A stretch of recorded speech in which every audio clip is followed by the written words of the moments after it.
Welcome to the 2021 Virtual Summer School Series, Moving Extension Forward, Lessons and Strategies from the Pandemic. I'm Diane Mashburn, an Extension Instructor with the University of Arkansas System Division of Agriculture. Our Virtual Summer School Series is co-hosted annually by the Southern Region Program Leaders Network, Program and Staff Development Committee, and the National Association of Extension Program and Staff Development Professionals. We want to thank everybody who helped contribute to this great series on the planning side and delivery side to put this series together. Today's session is taking a non-traditional route to delivering traditional extension programs, and we have three great presenters today. To start our session today, we have a team from Texas A&M AgriLife Extension, David Wright and Paul Winski. David Wright serves in a dual role as County Extension Director for Harris County and the Urban Program Director for Texas A&M AgriLife Extension Service. He oversees county and statewide programs in agriculture and natural resources, 4-H and youth development, health and nutrition, horticulture, and community and economic development. He has over 23 years of experience as a teacher, mentor, county extension agent, and extension program specialist.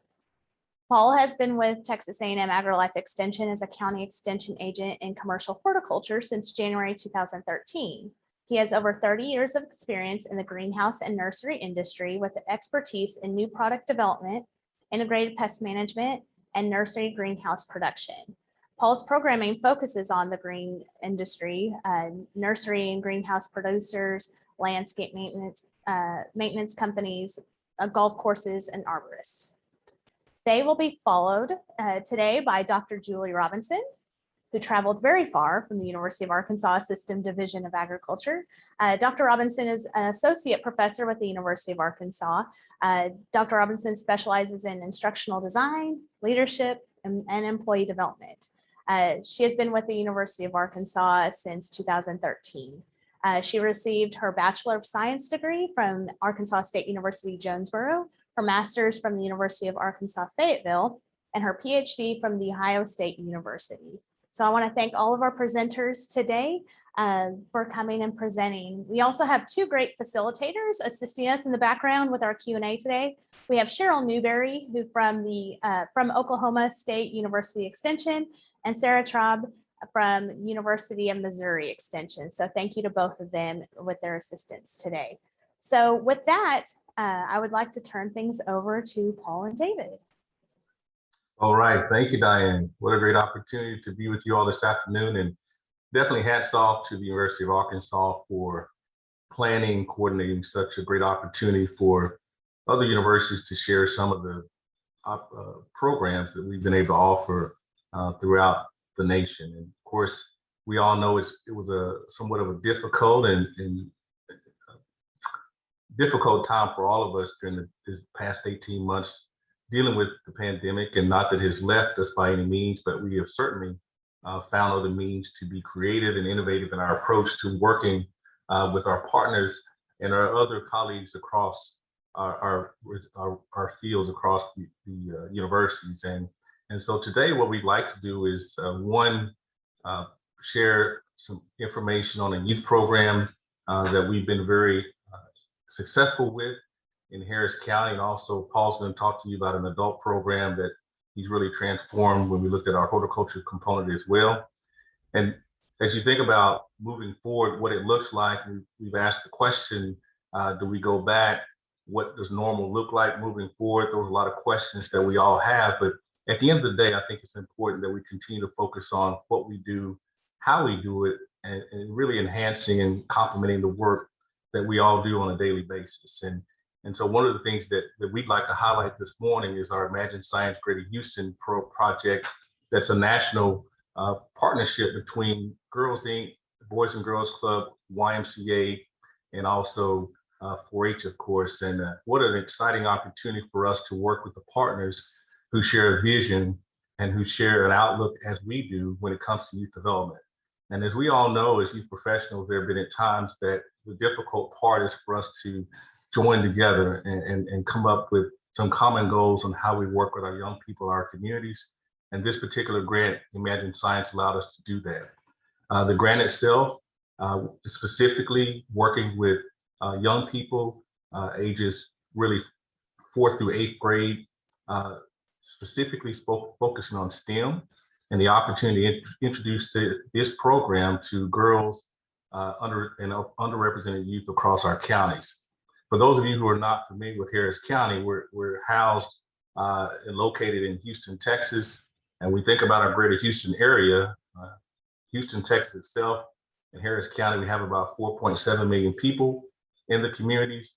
In addition to the adjacent communities, we're talking about working with about 7 million folks in this particular area. So this project itself was a pilot back in 2015, and it's expanded to us, and we had an opportunity to be involved here recently. So next slide, Mr. Winski, kind of give you a brief overview of the work that we do in this particular area. What we try to do is sort of outline the significance of this partnership as a whole. As you can see, YMCA reaches about 15,000 youth in 34 sites around our greater Houston area. What we found very quickly from the standpoint of 4-H, that the other youth serving organizations, they have the young people that we can work with. We have the subject matter expertise. We have the professionals in order for us to implement these particular programs to our young folks in this particular area. As you can see, Boys and Girls Club, over 30,000 people that they reach across 23 different sites across the greater Houston area. And 98% of those young people we work with, along with our partnership with Boys and Girls Club, are economically disadvantaged. And we know that it's important that we reach all young people and adults across our program. And this particular grant, which was a 3-year grant, about $80,000, provided this opportunity for all of us to come together with a common cause. Girls Inc. can't leave this group out either. They reach about 500 to 1,000 girls across different communities across the greater Houston area as well. All of this has been a great partnership. This has allowed us to, quote unquote, sit at the table and have some conversations about how we move forward with youth development across our area. That's been one of the difficulties, as we all know, is just not looking at each other as competitors, but look at those opportunities for us to sit down, have conversations about the different resources that we have to offer and the programs that we can ignite and provide for our youth and families across the greater Houston area. Next slide. Just real quickly, a timeline of how we sort of started with this particular program. Back in 2019, that's when we joined the network. It's pretty unique here in Texas. We have all 4 organizations that were part of this particular grant. In some states, there may only be 2 people who are working together, 2 organizations that are working together, but we are very fortunate to have all 4 groups combined effort to make this grant work. And I can't say there weren't some difficulties as we began this project, because we were coming together not knowing who we were. We were familiar with each other as organizations, but to meet monthly, to have conversations about our goals and objectives and how we can all work together to form this partnership has been tremendous. And so you can see from the timeline, just to touch base there real quickly, you can see that from the beginning, we served about 856 youth prior to COVID. With COVID shutdown, that of course created some difficulties, and those conversations were around how do we move forward, how do we make this work and fit the needs of the grant. So begin to transition to a train-the-trainer approach. From that, we had an opportunity to train several youth professionals at each of those organizations. Our opportunity to reach over 800 youth during that time frame. And as you see moving forward, we're currently going into summer 2021 with the train-the-trainer approach, reaching over 4,000 young people across the greater Houston area. So focus definitely is STEM projects. We have looked at health and nutrition, Learn, Grow, Eat, Go curricula, Mars Base Camp. Those have been some of those programs, some of those projects that we've been able to implement here in the last couple of years. Next slide, Paul. Just to look at the impact very quickly here. One of the important factors is part of the young people being involved in this project is that they had to have at least 15 hours of programming per child for the young people to be able to be part of this program. Of course, we didn't alleviate anyone who wanted to be a part of the program. We allowed them to participate, but at the same time, for it to count for this grant, they had to reach the criteria that I mentioned a few moments ago. And 69% of those people, young people, showed interest in and had a great enthusiasm about being part of STEM. And then the last bar graph, as far as participation, we did reach our goal of the 12 to 19 hours on average, but 15 is what's the minimum. And you can see that we definitely had a great feedback of those young people who will be able to be involved in this particular program. Next, Paul. And then the last slide in relationship to our Imagine Science is just to talk real briefly and sort of summarize this concept. And for those of you who are looking at 4 slides here, we did have the entire slide deck sent for you all as a resource. So if you've got questions once you look through that, you're more than happy to reach out to us for us to answer those questions.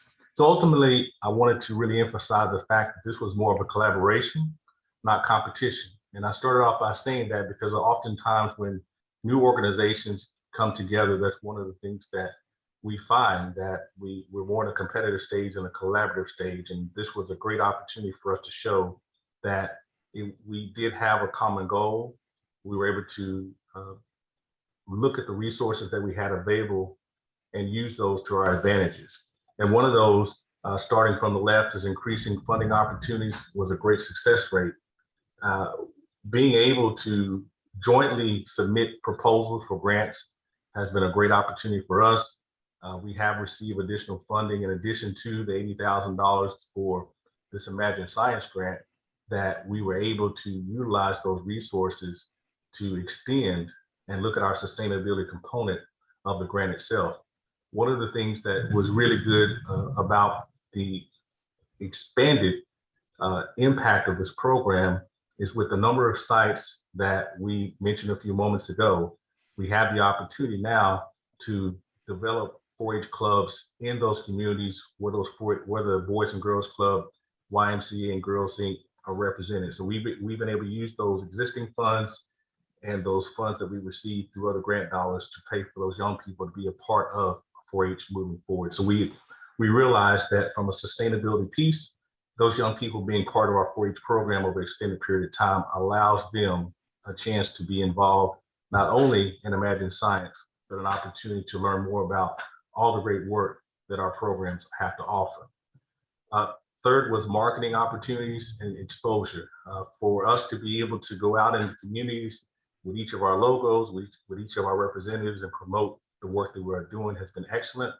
It's been a great opportunity to show how we have all worked together in a common goal. It certainly works really well for grant opportunities, I mentioned a few moments ago, but ultimately it gave us a huge exposure in communities that we had never been in before, which was great for us. And then lastly, from a professional development component, we were able to go in and provide multiple professional development opportunities for their staff. This in turn allowed us to extend our knowledge base to additional sites across the greater Houston area. And in addition to that, it went both ways. There was professional development opportunities that they offered, and there was professional development opportunities that we offered as well, that we could mesh together and provide just such unique opportunities for us moving forward. I would tell you that just as we finalize our 3rd year of this grant, we have continued to look at ways for us to work together. Even though the grant itself may be ending, we are extremely excited to move forward with this opportunity, and we look forward to other grants that we can work together with and provide additional resources for the youth and families across the greater Houston area. So with that was a brief overview of our youth component.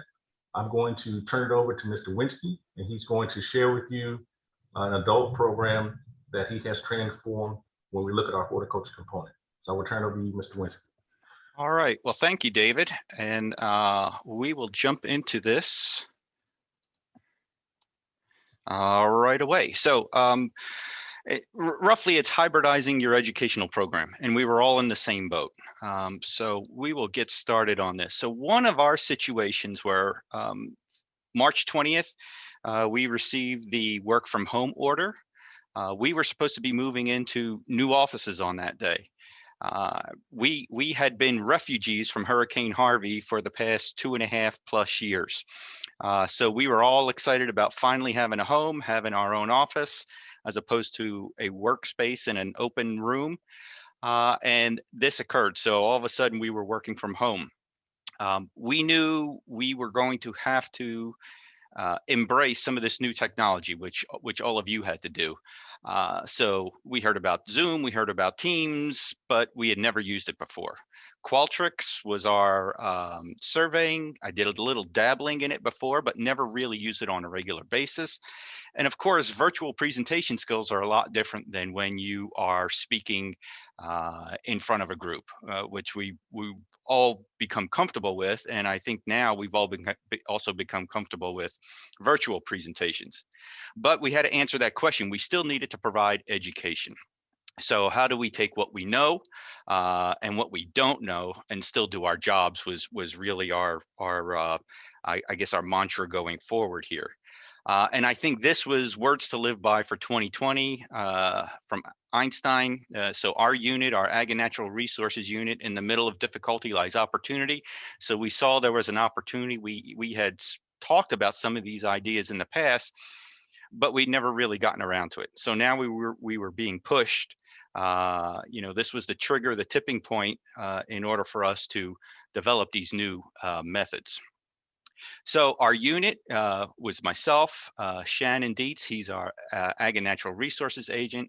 Brandy Keller is our, we have 2 horticulture agents. She's residential horticulture.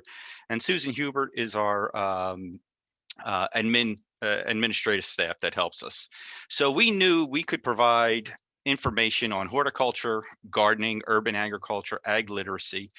We knew we had that. And the thought was we would take programs that we had already given and whittle them down, make them shorter so we could offer a weekly program in various topics.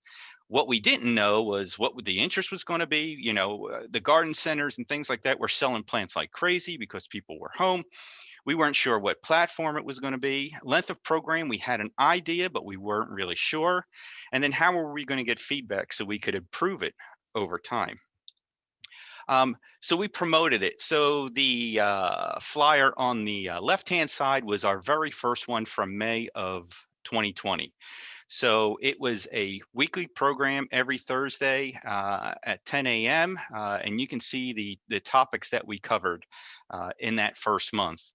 On the right-hand side is how it's evolved. So now we offer it twice a month, the first and third Thursday of every month. And it's you can see it's got a little different look, a little different feel, became more comfortable using Canva, the graphics and things like that. So like everything else, we didn't know what we were getting into. We gave it a shot and we can see how things have evolved over time. So what did we do in that year? So from May through December, we delivered 30 programs. These were synchronous programs, so people could register. And they were held every Thursday at 10 a.m. And it was about a 1-hour program. The thought was we would present for about 30 to 40 minutes and then open up for questions. We promoted on social media through our e-newsletters. Registration was through Eventbrite, so we had a good idea of how many people were interested, and we were really surprised. We had registration was always high. And even though it was a free program, the attendee number was always less. And that was fine because we weren't sure what was going to happen. So, if we had, say, 200 people registered, maybe we had anywhere from 60 to 85, maybe 100 people. So if we got 50%, we were lucky. A lot of times it was a little less than that. Were there some learning issues? Absolutely. In July, we were using Teams because that's what we were using through AgriLife Extension. We filled the room, the virtual room. And so there were a lot of people that couldn't get in. And so we had to figure out what was our alternative now going forward. And so we started to use live event because more people could fit into that platform. That was up over 1,000 plus. So we wouldn't have that issue. Teams, if you had more than 250 at the time, that was it. And so we got some nasty emails, you know, how could A&M have these, not be able to handle this? And, you know, we were learning, they were learning. And the good thing is we had a lot of interest in the programs. So this whole program, this homegrown program, allowed us to expand our resources. Okay, so we did not have a YouTube channel at the beginning of 2020. Now we did, and that provided an area for asynchronous learning. So people that registered, maybe they couldn't get on, maybe they had something else to do. They could now go to this channel and watch it on their own. So from May through December, we had over 5,200 views. We went from 0 to 360 subscribers.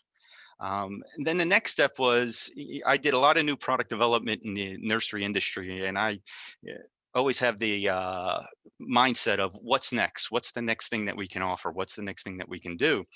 So we had developed quite a database from Eventbrite. We had all of these email addresses. So the question was, or the thought was, let's go ahead and do a monthly newsletter. So we could have, you know, the video side they could watch. We could have a newsletter if people like to read, and each of the agents would do a story, try to keep it to one page, and it would either complement one of the presentations, or it would just be, you know, something that we thought was prominent at that time. So we started that in August, and from August through the end of the year, we had over 15,000, close to 16,000 newsletters were distributed. And then the other thing we learned was with Canva, infographics are a great way to get the information about what's happening out and in a one-page, easy to read source. So this is just an example of what our first infographic looked like in May of 2020, showing the number of participants, their change in knowledge, people that attended, and things like that. Nice little quote from one of the participants. And then you can see how it has changed. This is the from Q1 of this year.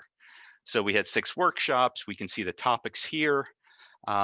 Participation, we could see change in understanding. We can see the intent to apply the information. We can see participants, their anticipated savings because of attending that program. We could show our YouTube views, and we can still put in, you know, a quote from the survey.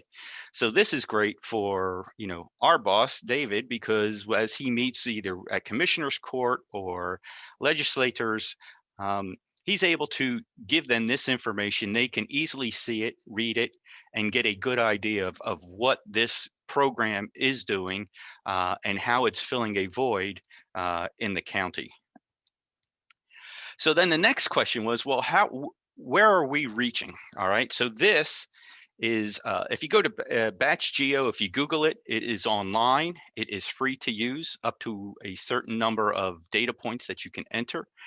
But this gives you a really easy way to show where you're reaching. And it's surprising because we weren't really sure. We were thinking Harris County, but this program was going national and even international. So I'm just going to start right up here on the top left-hand side. So this is Q1. We can see we've got people tuning in coast to coast, north, south. And so it's pretty interesting to see where that reaches. If we come across and we drill down a little bit further, we can see within the state of Texas, up and through Oklahoma, the reach and the people that are tuning in and watching these videos, whether it be on YouTube or live. These people have taken the survey, and within Qualtrics, we asked the question for them to post their zip codes, but if you go into the raw data on Qualtrics, it actually puts down, or it captures their latitude and longitude for where they actually answered that survey. So we can put that in and get really precise information. This lower left shows within Harris County. again, great information for our county extension director, David, because he can then show county commissioners if they say, well, what have you done in my backyard? He can show them all of these pinpoints are where people have tuned in and watched these programs. The interesting thing was to see that we were even reaching folks internationally, UK, United Ireland, Israel, and the Philippines. And this is just from Q1. So you don't realize where it's going, how far it's reaching, until you're able to capture some of this information and see exactly what's happening. Paul, let me just add a couple of things before you move to the next slide.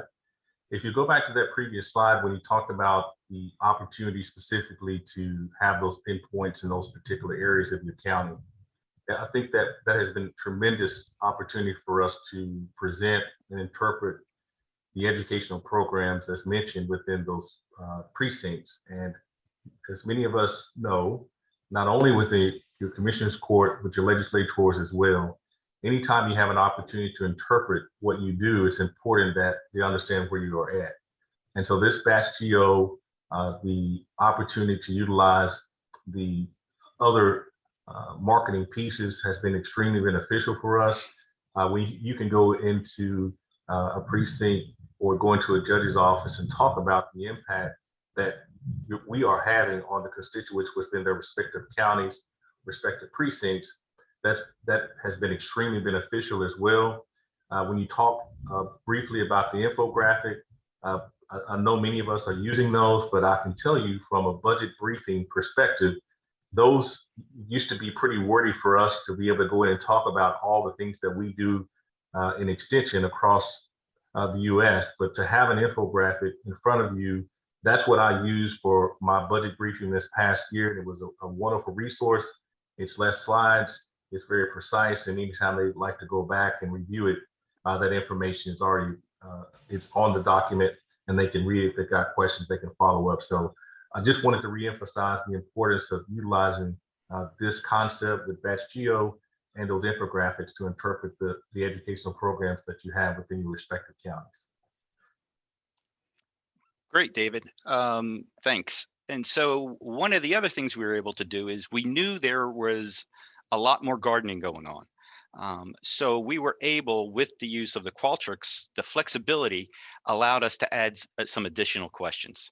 And so this just gives us an idea that we can confirm that more people are gardening. And they're doing it, it's not for the cost or the convenience, it's for those other reasons, the recreation, the physical health, the exercise, mental health, reducing stress, things like that. So this information, we'll track it through the entire year. So we will have a year's worth of data. This is from Q1, and we actually added these questions starting in November of last year. So it's about 5 months worth of data. But again, we were able to change on the fly and put something else in order to pull out the information that we're looking for. This is just briefly gives you an idea of where we were in 2020, what we're seeing now through 2 quarters. So you can see attendee numbers are still strong. The number of programs since we cut back, which is kind of nice to see that our numbers are still as strong, even though we're doing fewer programs. YouTube videos just on the new videos through Q1 and Q2, we can see here. Our YouTube subscribers has almost doubled just from the end of the year. So we're up to 680 subscribers. You can see our newsletters are going out more. And then what we did was we just recently added a podcast, the Homegrown Podcast. And so we have 2 episodes and we've got 90 downloads, which again, we weren't sure what to expect. So it's that taking those first steps, figuring out how to use that technology and how we can reach people using another platform. The other expanded focus, Facebook reach, really went out, went up, and I think somebody mentioned that in the chat. Our posts reach over 410,000 people in 2020. That was a 181% increase over 2019. Our followers increased just from May 2020 was almost 3,700 to over 5,500, which is a 51% increase during the pandemic. We started to use Facebook Live more. We had 5 events, and there were learning curves there. You know, in the heat of the summer, especially here in Texas, those handhelds and phones and stuff will heat up, and you will get glitchy video. So that's a takeaway from that. The Master Gardeners do a Green Thumb series, which in the past was they visited 4 libraries in person, and they did their programming. And now that is streamed live. So the Harris County Public Library system, we were able to improve that reach and make it safer for the Master Gardeners. There's 26 libraries here in the Harris County Public Library system. That person that's located centrally, he's able to send that out through all the libraries. So it's a great way. It's easier for the Master Gardeners, and we're improving our reach. And then with Houston Community College, we did a pilot program called At Home Gardening. And the last, I would say, was the last quarter of the year. We took some of the Master Gardener presentations, and they did it just for them. And now what has happened is Houston Community College is also now offering the Green Thumb series through their people. So, and this Houston Community College, this is just the Northwest campuses. So we haven't even scratched the surface with the other campuses throughout the area. So again, partnerships, finding different ways to get the information out to people. And then, so here's the homegrown. This is our logo. We learned a lot. You know, we've got the nifty little microphone coming up in the grass. And so it's just another great way. So each of the agents will interview someone and talk with them, and we'll work our way through it. And then looking forward for 2022, you know, the question is getting back to normal mean reverting to the outdated practices, meaning pre-COVID? And my thought is no.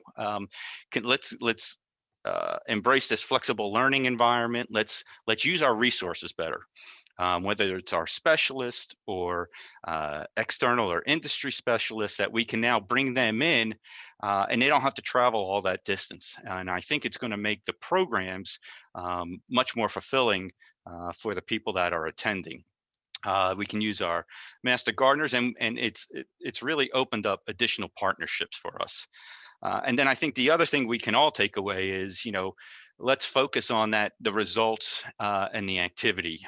You know, we found that you don't have to be in the office to be productive, to reach the people, to do your job.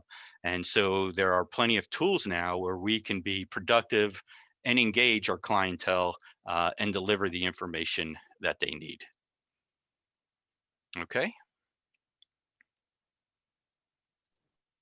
So I just want to thank you. I appreciate the time, and I guess I will send it back on over to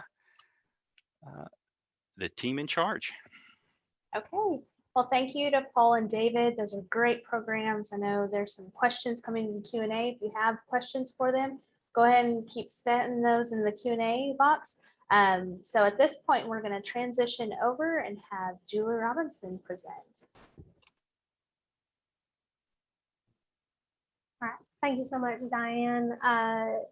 Really tickled to get the opportunity to present during virtual summer school. And I'm just going to jump right into my presentation.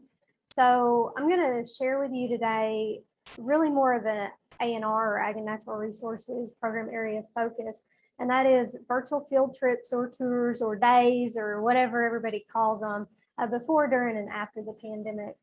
And so the first one that I'm going to start with is our Soil and Water Conservation Virtual Field Trip Series. We started this actually, and that kind of goes back to my title, before the pandemic. So we started doing virtual field trips, as we branded them, back in 2018 for this particular series. Now, I had for years been trying to get funding to be able to focus on delivering virtual field trips.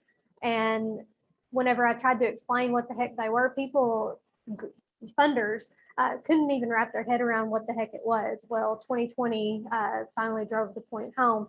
But NRCS took a chance on us and funded us in 2018. And so we were able to launch our Soil and Water Virtual Field Trip Series. Now, the idea for this, and really the driving force behind it, was some previous virtual field trips that we had been doing since as far back as 2014. But as you can imagine, something that is new and live from the field takes a little bit of time to kind of figure out, and it's very resource intensive. People's time, travel dollars, equipment, all kinds of stuff. So we were really only able to do one a year. And that was all part of the Soybean Science Challenge, which is a completely other program funded by the Arkansas Soybean Promotion Board. But we had these as examples whenever we submitted that grant to NRCS. And there again, they kind of took a chance on us. And whenever we started in 2014 doing these virtual field trips, really the only other people that were doing virtual field trips were like the armed forces. And even whenever we looked at theirs, a lot of theirs were pre-recorded. And we thought, well, that's silly. We're not ever going to do that. But little did we know in 2014 how much we were going to eat our words in 2020. So whenever we proposed the Soil and Water Conservation Series, we used our Arkansas Discovery Farms program as our example. And so these are real life functioning, fully functioning farms that are people's livelihoods. And they're really, a lot of the farmers that own these operations are early adopters and are trendsetters and are really implementing a lot of really cool conservation practices. And so they were, of course, going to be perfect to be able to highlight our virtual field trips. And so in the beginning, in 2018, all of our virtual field trips were live from the field with one or more presenters. And we also paired it with some lesson plans that were developed by our Soybean Science Challenge coordinator. And she wrote lesson plans that teachers could use along with these virtual field trips, either live or the recordings, and were written to Arkansas Department of Education standards. And so there again started being live from the field. And here are some examples of, you can kind of see some of the groups of presenters. I mostly picked selected the images that showed them all together, because we know how that was going to change eventually. And that top right image there, that was our very last all together virtual field trip that we delivered and streamed live with everybody in the same spot. And that was at the Bayou Mead Pumping Station. And that was actually on March 19th. And I remember on the way home, or on the way back to the office, I called our extension director and said, everything went great. It was wonderful. We had a record number of viewers, 256. We had been so busy that morning that we had not seen the closing of all the schools, all the kids getting sent home. And I told my director, I'm just going to go to the office and, wrap some stuff up. And he said, no, you're not. Go home. Everybody's been sent home. Everybody's in telecommuting status. So I said, okay. And so we literally got that virtual field trip delivered under the wire, where everybody was able to be together. So we transitioned to a lot of pre-recorded. And so the delivery of this was a lot of extra travel for our videographers, not necessarily our specialists. And so our videographers here at Arkansas are really the champs here, and then presented live a lot of the transition pieces and certainly the Q&A. But most of our content footage was pre-recorded. So like everybody else, we saw a lot of really great engagement of new audiences. And you can see that in some of our Zoom participants. We probably would have never gotten these numbers at a live field day. YouTube views, like everybody else, Today, we wrapped up our 14th virtual field trip for this particular project for the soil and water conservation series, and those YouTube views will continue to rise, which is an added benefit. We originally proposed using Facebook Live for the soil and water conservation series because our federal partners, NRCS and our funders, couldn't download Zoom. And so we thought, well, they can still access Facebook on a mobile device, so they can watch the content. Because of course, since they were funding it, they're one of our target audiences.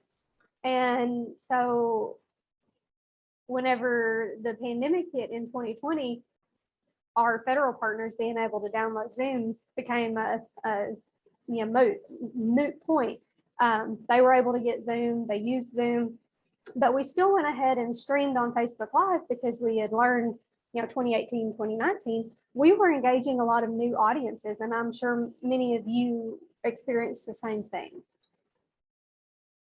So kind of transitioning, I think for extension services and experiment stations across the country, their ag and natural resources field days are really just kind of a staple. And it's a stressful but also exciting time mostly in the summer months for all of our researchers and our extension agents. And it's really just a really great opportunity for a lot of folks in the ag industry to kind of come together.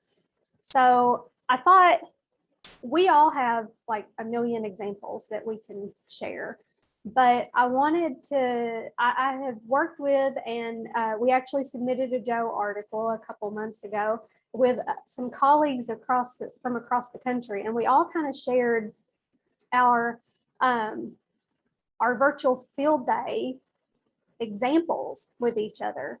And I wanted to share theirs instead of just ours. So the first one is with the University of Florida and Georgia, and that's submitted by Marcello Walu, and I don't know if I'm saying their name correctly. I apologize. I get it wrong every time. But so of course, this field day is traditionally an event that is delivered face-to-face, and you'll notice a trend here in a second. It went virtual in 2020. And so they had some really good evaluation results. People said that it was good. They still got the information. They would still use the information, sort of a change in their adoption of these practices, but they still would probably rather have something face-to-face. The other example is the farm fair in Eastern Oregon, and that was with Sylvia Rondon. And of course, there again, annual forum that they do every year attracts like 500 participants. They held it virtually in 2020, and they had over 600. So they did see an increase in the number of participants. And overall, there again, their evaluation results were positive, but they'd still like to be face-to-face. Maryland did a small ruminant pasture field day, and that was with Andy Lazar and Amanda Greve, and they're, like everything else, annual event, went virtual, and they streamed it live. Good results, but everybody wants to, and they saw and mentioned the added reach and shelf life with their YouTube views, but still live participants want to see it hosted in person rather than live. And then the University of Arkansas System Division of Agriculture hosted our virtual field days.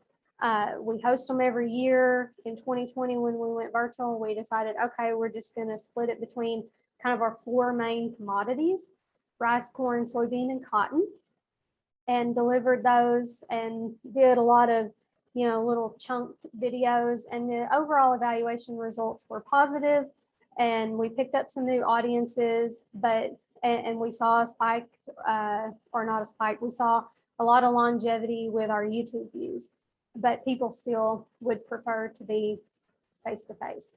So what worked? YouTube views extend your shelf life. You get a lot more mileage out of it. Our Facebook reach engaged a lot of new audiences. We now have a ton of archived content that, as long as it's relevant, you could share with those classrooms if you wanted to build some classroom resources around it, like the Soybean Science Challenge does. You could also create some online courses. You could use some of these as examples in your college level courses if you're teaching. We learned, going back to the virtual field trip series, that pre-recording works best. So whenever you're delivering something live like that, you really, it kind of goes against so many of our past experiences and training, and even some of our egos, to think that we actually need to practice and rehearse, because it's like a live television broadcast when you're doing it out in the field. You're not sitting at your desk, you don't have your notes. You're standing up there and you've got somebody else running your presentation, if you've got one, running the camera for you, doing the audio. And I mean, it really is a production. And so we found on our virtual field trips that the pre-recording actually worked best and streamlined things. And that's where I had to eat my words from 2014, that doing pre-recorded was silly. Why would we even bother with it? But we did find that it really did make life easier. So until we can kind of adjust some of our willingness, change some of our willingness to rehearse, then we're going to have to continue to stick with pre-recording. And then of course the live Q&A is always really popular on our virtual field days and virtual field trips. And that's probably the most similar to participating in a field day, is that people can still ask the Q&A questions. And sometimes some people feel even more, they're less shy about asking questions, especially if you've got, like in Zoom, your anonymous option, and people feel a little more free to ask questions that might be perceived as silly. What we're going to do different moving forward, and hopefully if our Joe article gets accepted, you can read even more in depth about this. But as I mentioned, our virtual field trip planning, probably going to stick with some of our pre-recording practices that we sort of implemented during the pandemic, and certainly sticking also with fewer presenters. You know, it's really cool when you can get a bunch of presenters on there, but if we ever were to actually go back to live in the field, there are a lot of details that go into coordinating all that. Suspect that hybrid is going to be the new trend. Even as the pendulum has swung to everything virtual from the pandemic, and then swings the other way as everyone gets to be together face to face again. But as the pendulum kind of comes back to rest in the middle, I think hybrid is going to be, and so do several of my co-authors think that hybrid is going to be an expectation, because all of our virtual field days were not just rainbows and unicorns and butterflies. I mean, there were some people that really didn't get a lot out of it, and they really want to come and be face to face. But then there were a lot of added benefits from saved travel and time in their fields that they were able to take advantage of by being able to participate virtually. So I think there's now going to be an expectation from our clientele to maybe have hybrid. And then there again, with the pre-recording, not only for the virtual field trips, but also for the virtual field days, because it allows us to maybe be a little more polished than live, and allows us to be a little more succinct in our delivery. And thank you so much to David, Paul, and Julie, all for presenting today. And thank you to everybody for attending today's session of the 2020 Virtual Summer School. If you'd like any of the contact information for today's presenters, they are in the chat right now. And we'll also be sharing their presentations on the NAEP SCP webinar archive page, along with today's recording. I saw in the chat, somebody was asking if we've posted any of them. So there is a delay with each one, but we do have Monday and Tuesday's recordings up and ready to view. We will have their resources available very soon as well. So as we get those recordings, we are posting them as soon as we have them ready. So they are going to be there for you.